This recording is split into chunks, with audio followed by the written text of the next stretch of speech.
Does this feel like a stretch of time that's pretty critical? The end of this home streak, All-Star game coming up.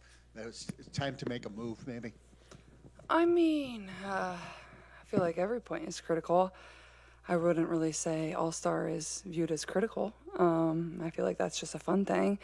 I feel like this stretch, this is a big game for us. I think we've struggled in the fact that we're able to play one good game, and then we play a bad game, then we play a good game, then we play a bad game. So I think for us is like we got to find a way to be able to stack really good games together, and then we go on the road, and we're on a back-to-back, which is just a challenge in itself. No matter who you're playing, we play Connecticut, then we play New York. So I think Steph's message was, yes, All-Star's coming up, that break's coming up, but our focus is on these 3 games that we have left. So in that sense, I do think it's critical that our focus just remains on the game in front of us, and I feel like that's what everybody in the locker room is doing.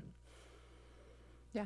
Hi, Caitlin. Hello. You've had such a spectacular shooting career that the last 5 games have been the closest thing you've ever had to what could be called a slump. For sure. What, from your perspective, what's going on?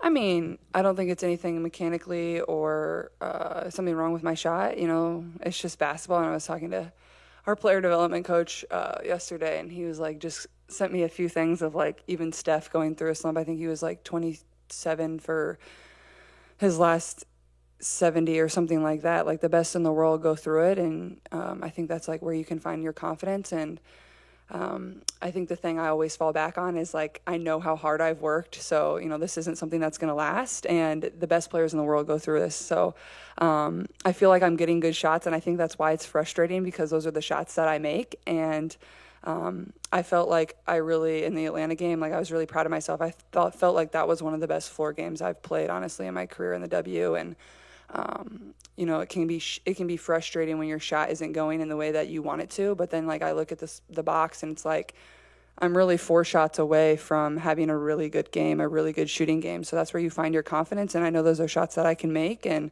I'm never going to stop shooting. So, I mean, until I break out of it, I'm just going to keep launching, and that's all I know. And I'm still confident in everything that I can do. Hey, Caitlin. You've known Paige since middle school, AAU. You guys were on the U19 World Cup team together. Is there anything that maybe stood out then about her, whether it be on or off the court, that maybe still reigns true today? I mean, I feel like she's played in the same manner that she, has since she was, whether we were on the U16 team together, U19 team together, whether it was me watching her in AAU. Like she's always just been smooth. She takes what the game gives her. Her midi has always been as nice as it's been this year. She's just like, she just plays way older than she is. Like she's confident, she's smooth, she just does everything at a high level, can score from all 3 levels. And that's how she's always played. And that's obviously translated really well. So, and everybody knew that it would. But yeah, I think it's just that her ability to just be smooth and go with what the game's going to give her. She's never going to force anything. I think it's always been that, and she's just continued to stay true to that. To piggyback off that, Caitlin, how much, I guess, friendship is there throughout the years, but also what is it like to compete against someone where they're cut from the same cloth as me, they're going to go just as hard as me, they've worked just as hard as me in that of dance?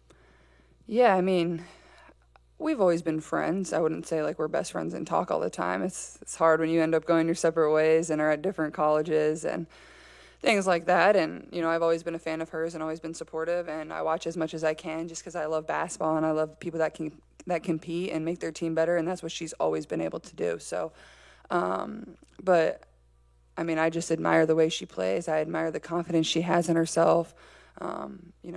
Every single night she steps up to the challenge. She doesn't shy away from anything. And, as a competitor, that's what you really love. So I think that's honestly what I appreciate the most. And I think just her leadership, like you could feel that, especially at UConn and now coming into the W, I feel like she's certainly a leader of the wings, whether she's played, whether it was her first game or now in game 20, like I think she's been that voice for them.